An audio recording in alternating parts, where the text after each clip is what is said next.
mukhang nag-away-away na itong mga BBM vloggers at itong mga troll farm at mga bayad na mga political vlogger din. Itang balos-los. Dahil itong si Mike Abe na kilalang isa sa mga taga-suporta ni Marcos Jr. at noon ay ipinaglalaban niya itong si Tambi. Ngayon mukhang si Tambi ay sinisira na ni Mike Abe at tumingi po ito ng kapatawaran na pasensya na daw dahil nagkabistuhan na. Aba, mga kababayan po natin, mukhang may matinding hiduhaan na nga sa pagitan ng Malacanang at sa House sa pamunuan ng House of Representatives. Ito na ba ang sinasabi po ni Ate Joey de Viverick Cruz na kailangan natin yung maraming popcorn dahil mukhang nagkakabistuhan na dahil po sa heavy luggage na dala-dala ni Tamba. Gaano ito katotoo? Bakit ngayon bumabaliktad na itong mga tauhan ni Bongbong Marcos? Dahil ba ito sa impeachment? Dahil hindi pinapabura ni Marcos Jr. ang impeachment at gusto ngayon ng mga political vlogger ni Marcos Jr. At sa katotohanan lang mga kababayan, ngayong araw gumawa din po sila ng rally. Ito po, no? Sa EDSA, pero nilangaw naman at hindi po sila pinayagan ng pulis na doon sila gumawa ng rally. Doon mismo sa monument. Doon sila pinarally sa gilid ng kalsada. Kawawa naman, no? Para mga asong ulol at pusang gala na pinagtataboy, no? Wala namang kwenta kasi ang kanilang rally. Anyway, balik tayo po dito kay Mike Abe. Dahil ba galit sila, no? Dahil hindi pinoproseso ni Martin Romualdez ang impeachment ngayon. Dahil sa napakalakas, napakaraming puwersa ng Iglesia ni Cristo na nakita ni Martin Romualdez at ng mga kongresista.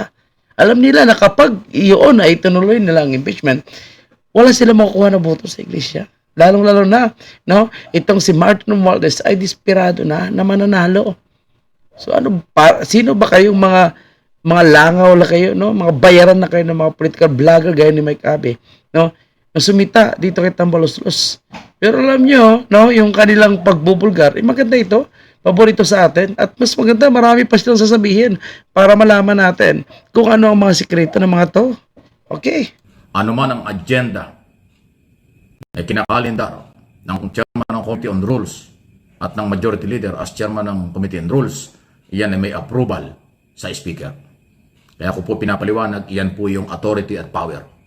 Pagre-release ng pondo ng mga congressman, dumadaan sa Speaker.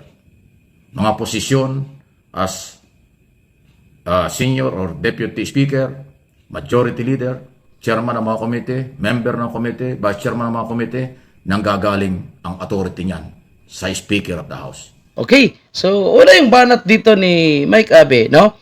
Dinidiscuss niya kung ano po yung pinaka-role nitong si Martin Romualdez bilang House Speaker. So dito iniisa-isa po ni Mike Abe, no, na lahat ay dumadaan sa mga palad at kamay ni Tambi, no? Kaya pupuntuhan niya nga po dito yung patungkol sa proseso ng impeachment. Bakit ngayon hindi pa rin gumugulong at para kay Mike Abe, isang taon na pala ito, no? Na ongoing itong impeachment na ito.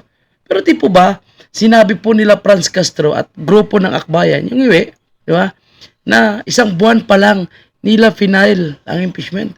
Pero bakit para kay Mike Abe, isang taon na? Ibig sabihin, isang taon na nila ito minamaterialize.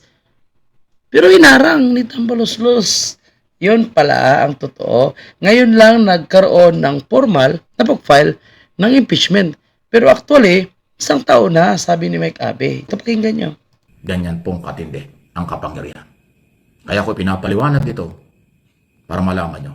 Walang pwedeng pag-usapan sa komite, sa plenaryo, kung walang approval, walang go signal ang Speaker of the House. Kahit gusto pa ng Majority Leader na chairman ng Committee on Rules, kung walang approval ang Speaker, walang magagawa.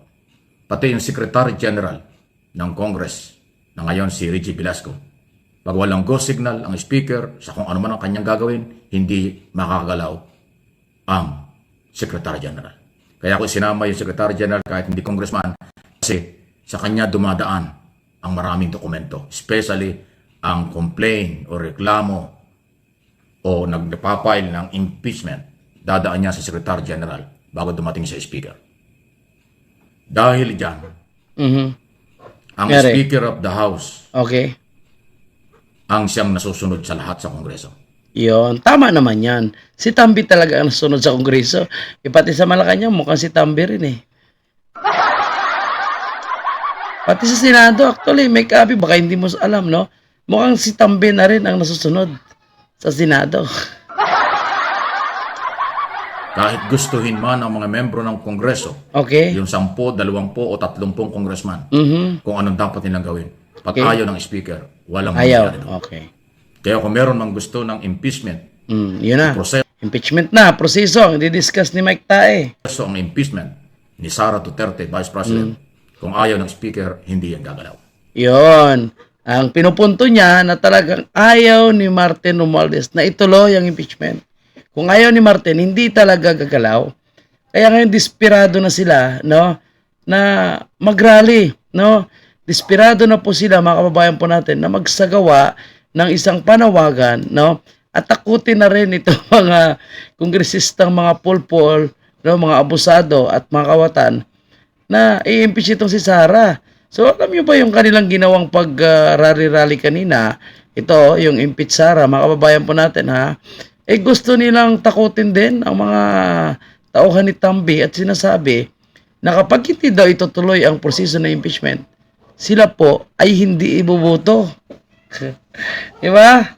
O, nagkakatakutan na sila.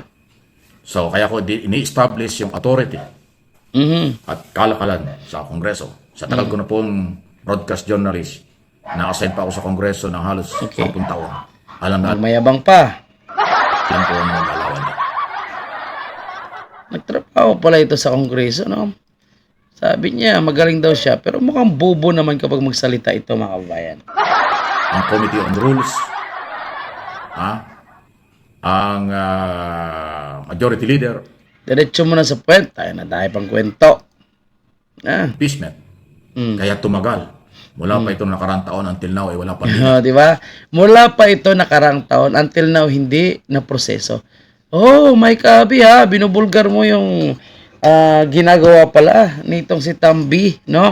At ang kanyang mga bayarang alipores nila Franz Castro. So, tama nga yung ating tansya, no? Na matagal na itong niluluto, iniinit na lang ngayon. So, ininit na lang nila, bago na ito, wala pa 1 buwan ata o 2 buwan pa lang, no? Tapos sinabi mo, nakaraang taon pa, di ba? Ang ganda ito para sa atin, mga kababayan. Kasi Mike Abby siya yung nagbubulgar eh. Diba? Kasi walang go signal si Speaker. Baka nga kumukontra pa siya. Baka Siyempre, putang ina. Ang dami kayang ANC na nagrally. Oh. Alam nga, nisakripisyo niya yung kanyang pagiging congressman.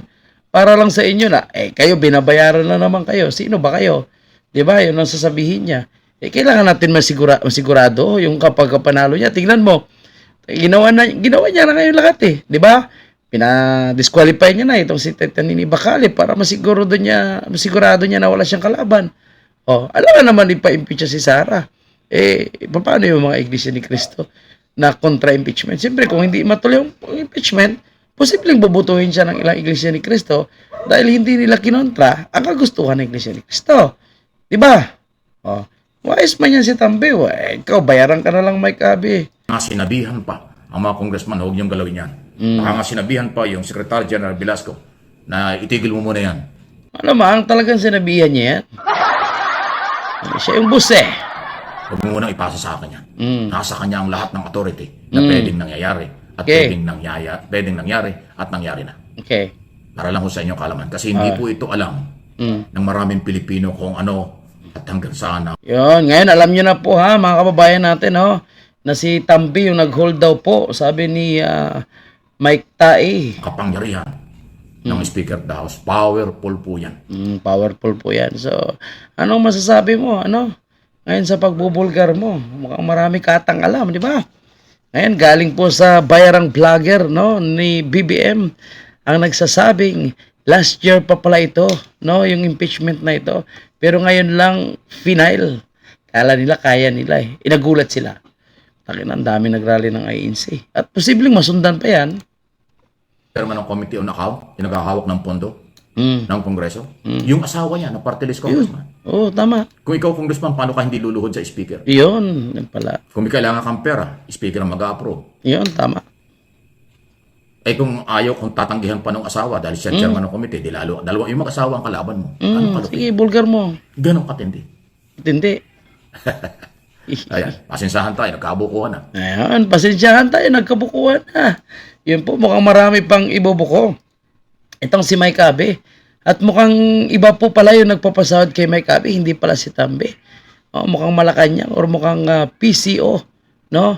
Ang nagbabaya dito kay Mike Tae, no? Para manira sa mga Duterte. So, ngayon, mukhang nagkahati-hati na po yung mga grupo ngayon. At ang mga Ensaymada vlogger naman, no? Mukhang si Castro na ngayon ang kanilang amo. Dahil mukhang nare-recruit na sila ni Castro papunta ng kabundukan.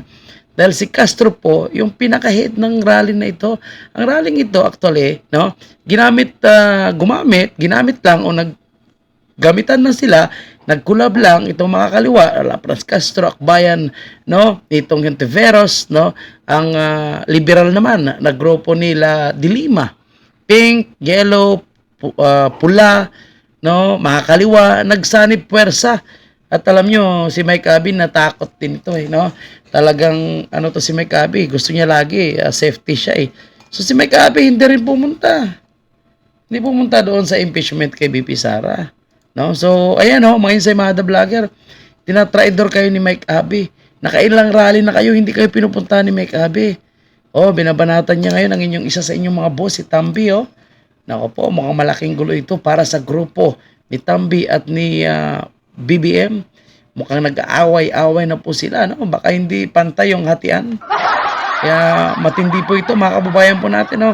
Sige, magbukuhan kayo, magbulgaran kayo, at kami po ay manood lang, makikinig at makikain lang ng popcorn. Sige, yan muna mga kababayan po natin. Baka hindi na nabayaran itong si Mike Abe pala, kaya mukhang naiba yung kanyang tono. Sige, thank you. At huwag kalimutan mag-like and share mga kababayan natin.